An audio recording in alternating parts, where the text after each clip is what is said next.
This is your girl Mo, and we are about to get down to the roots of our fruit. So, topic of today is: Are you tired yet?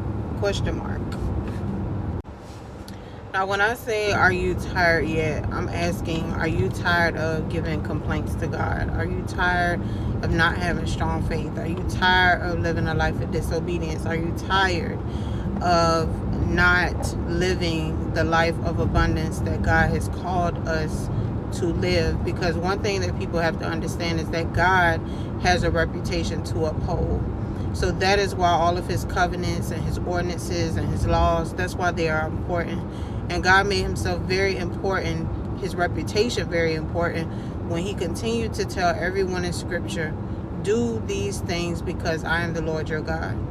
That is letting you know that he is a God of truth. He is a God of order. He is a God of substance.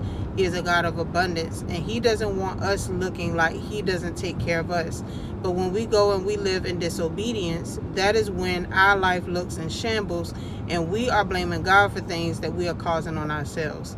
God said if we follow his ordinances, his commandments, and his laws, he says that he will open the storehouse for us.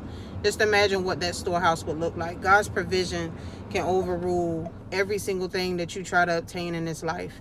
Everything. Literally, what people don't understand is that while they're treating God like a magician, he's a farmer.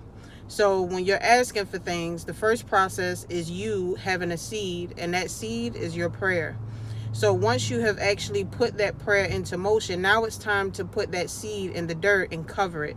Your darkness period is now your waiting period. That is where your faith comes in. Once your faith comes in, now you have to water that plant. You have to water that seed and make sure that it becomes a plant. How do you water that seed? You start speaking life into that seed. And as it's underneath, it's going to begin to start going through a breakthrough underneath. And it's going to sprout. Everything that God talks about, and even Jesus telling his parables, literally comes from sowing a seed, reaping the harvest. Sowing a seed, reaping the harvest. What are you doing to your seed? When you are praying and planting your seed, are you doing the wrong things by speaking ill and neglect and bad circumstances to the things that you have prayed to God for? Are you speaking life and telling God, I know you're going to do this for me? So the next time that you blame God for something that's not working in your life, make sure that you're checking yourself on how you watered your plant. Because it's up to you how you handle that darkness period when you're going through faith.